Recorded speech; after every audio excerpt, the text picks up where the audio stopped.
Hey guys, welcome back to my channel.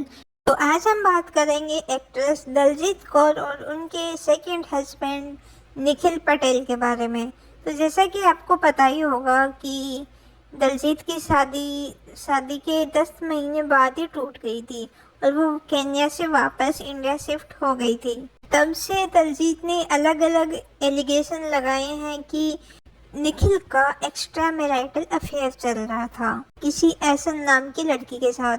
Finally Nikhil Patel ने अपने ऊपर लगे इन एलिगेशंस पर चुप्पी तोड़ते हुए दलजीत कौर को जवाब दिया है। उन्होंने एक प्रेस नोट जारी किया है जिसमें उन्होंने बताया है कि वो एक्ट्रेस से पहली बार कब और कहाँ मिले थे। उन्होंने बताया कि उनकी पहली बार मुलाकात 2022 में दुबई में हुई थी और इसके बाद 2023 की मार्च में उन्होंने शादी कर ली थी और वो भी पारंपरिक हिंदू रीति रिवाजों के अनुसार।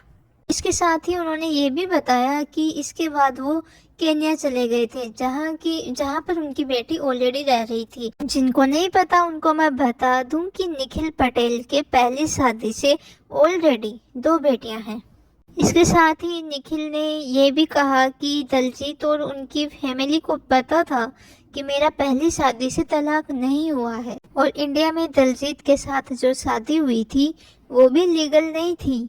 इसके बाद निखिल ने आगे कहा कि दलजीत का करियर बनाने के लिए उन्होंने बहुत सारी हेल्प की थी उनकी, जैसा कि उनका यूट्यूब सेटअप किया, उनकी पॉडकास्ट के लिए प्रॉपर स्टूडियो बनाया। निखिल ने ये भी कहा है कि उन्होंने पूरी कोशिश की इस रिश्ते को बचाने की। इसके बाद आगे निखिल ने कहा है कि दलजीत उनकी बेटियों को गालियां निकालती थी। इंस्टाग्राम पर मॉम ऑफ 3 लिख देने से मॉम ऑफ 3 नहीं बन जाती।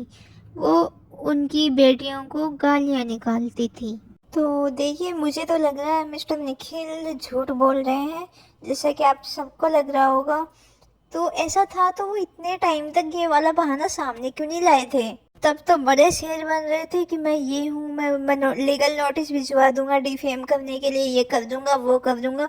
अब जब आप पे तलवार लटक रही है तो अब आप उल्टा दलजीत को बदनाम और ब्लेम कर रहे हो कि वो अपना सेलिब्रिटी स्टेटस कायम नहीं रख पा रही थी केन्या में।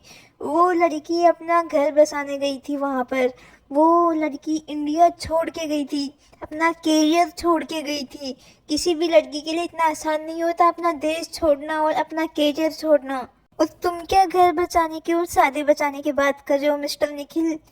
घर बचाने की कोशिश हमें हमेशा दलजीत की तरफ से नजर आई है। आपकी तरफ से हमें कभी नहीं लगा कि आपने रिश्ता बचाने की कोशिश की है। आप तो एकदम इमोशन लेस लगे हो इस पूरी सिचुएशन में। दलजीत हमेशा इमोशनल लगी है हमें। वो कोई विक्टिम कार्ड प्ले नहीं कर रही है, उसको कोई ज़रूरत नहीं है विक्टिम कार्ड प्ले करने की, समझे आप? दोस्तों, आपको क्या लगता है इन दोनों में से कौन सही है और कौन गलत? कौन सच बोल रहा है और कौन झूठा है? प्लीज़ मुझे अपनी राय कमेंट सेक्शन में ज़रूर बताएं। आज के लिए बस इतना ही। अपना ध्यान रखिए। Bye bye.